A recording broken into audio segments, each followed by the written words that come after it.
आप सबका मेरे यूट्यूब चैनल लिली ऑफिशियल में फिर से स्वागत है। और हम सब ने मिलकर लास्ट व्लॉग में डेड सी को काफ़ी नज़दीक से देखा, तो मैं आज आप लोगों को लेकर चलती हूँ दुनिया के 7 अजूबों में से एक पिरामिड, ग्रेट पिरामिड। तो मैंने जैसे पिछले व्लॉग में कहा था कि हम नेक्स्ट डेस्टिनेशन के लिए निकल पड़े हैं, तो वो नेक्स्ट डेस्टिनेशन है गीज़ा का पिरामिड। तो चलिए आप सबको मैं वहाँ लेकर चलती हूँ। वैसे मैं पहले ही बता दूँ कि वहाँ पे पिरामिड के अंदर वीडियोग्राफी और फोटोग्राफी अलाउड नहीं था, जिसके कारण मैं वहाँ के वीडियोज़ और फ़ोटोज़ आपको नहीं दिखा सकती, नहीं शेयर कर पाऊँगी। और बाहर का भी बहुत वीडियो नहीं है, लेकिन कुछ बहुत फ़ोटोज़ हैं और काफ़ी नज़दीक से वो फ़ोटोज़ लिए गए हैं। तो आप लोग उस पिरामिड के पत्थर को भी आप काफ़ी नज़दीक से देख पाएंगे। वो काफ़ी विशाल और बड़ा है। वो दूर से लगता है कि काफ़ी छोटे छोटे ब्लॉक्स में है, पर वो काफ़ी बड़ा है। तो मैं आप लोगों को दिखाती हूँ।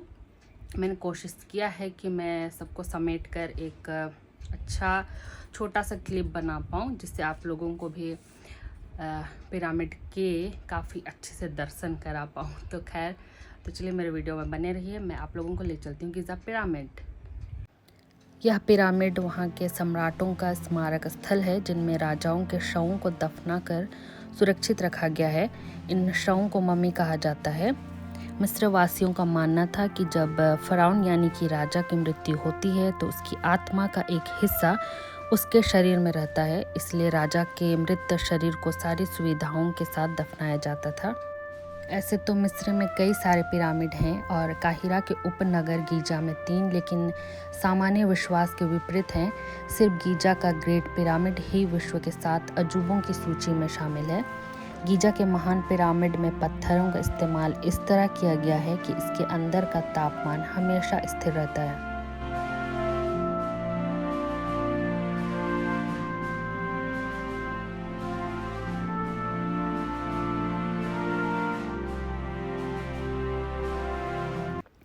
इस क्लिप का ऑडियो म्यूट हो चुका है किसी कारणवश, इसलिए मैं अपनी आवाज़ में आप लोगों को जानकारी दे देती हूँ कि यहाँ पर क्या हो रहा है। तो यहाँ एक डेमोन्स्ट्रेशन चल रहा है कि कैसे एक घास की मदद से इजिप्शियन पेपर बनाते हैं, और वो घास का नाम है साइप्रस, जो कि इजिप्ट में पाया जाता है।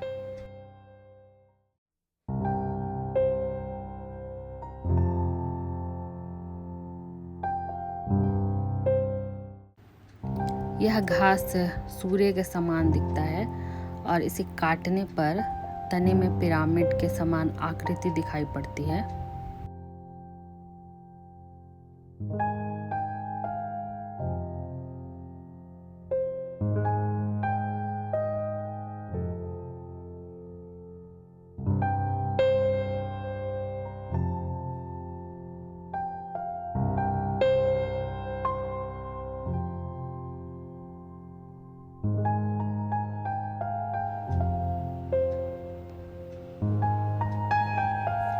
हमें काट कर दिखाया गया कि उस तने के अंदर पिरामिड की आकृति दिखाई पड़ती है।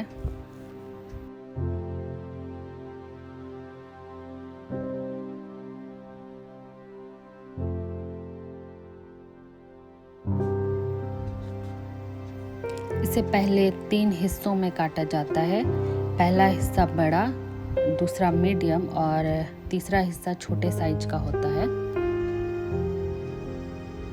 फिर इसे छीलकर छिलका अलग कर दिया जाता है।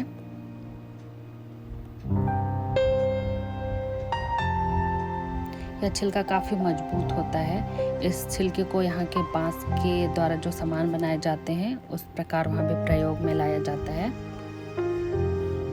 ये काफ़ी मजबूत होता है।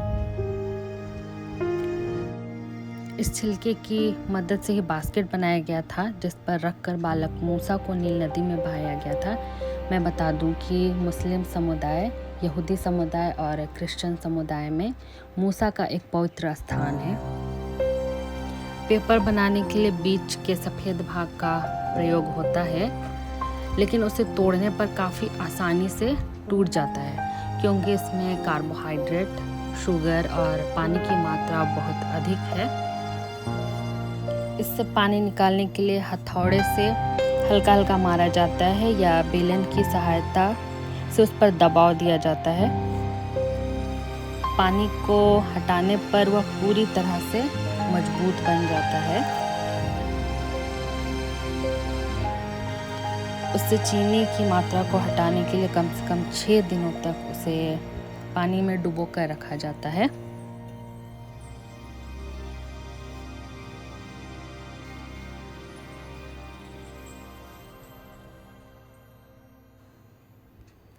छः दिनों के बाद इसे सजा कर रखना होता है।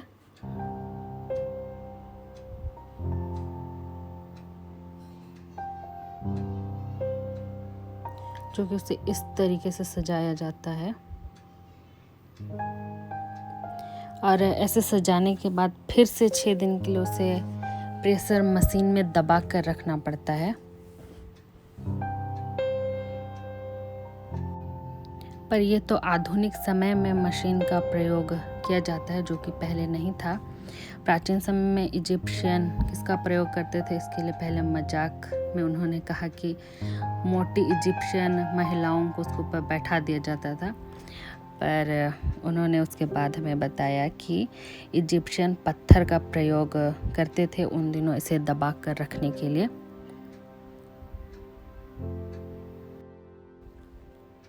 और लगभग 12 दिन बाद पेपर बनकर तैयार हो जाता था।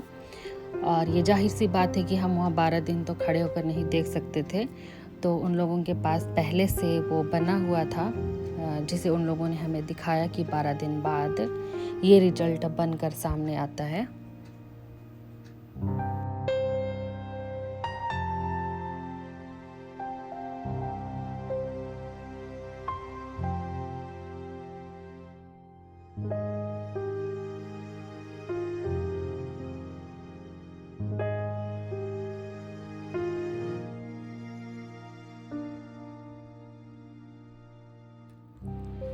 इस पेपर की ओरिजिनलिटी को चेक करने के उन्होंने हमें उपाय बताए कि आपको पहले पेन से उस पर लिखना है और जो साइप्रस घास है उसकी तने के पिछले हिस्से से ही उसे मिटाया जाना है। और अगर वो मिट गया मतलब आप ये जान जाएंगे कि वो ओरिजिनल पेपर है। तो उन्होंने हमें ऐसा करके दिखाया और सच में वो पूरी तरह से मिट गया, पता ही नहीं चला कि उस पर कुछ लिखा भी गया था।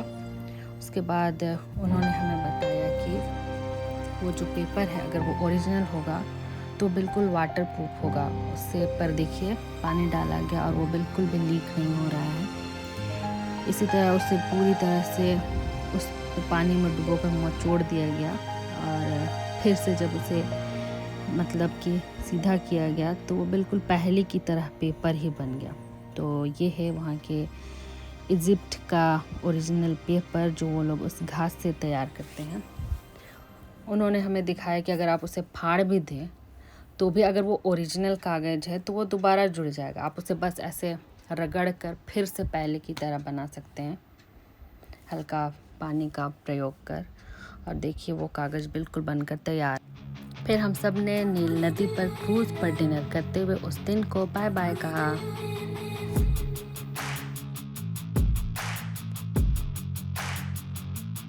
मुझे उम्मीद है कि मेरे व्लॉग के माध्यम से आप लोगों ने ग्रेट पिरामिड को काफ़ी नज़दीक से देखा और उसका आनंद भी लिया होगा।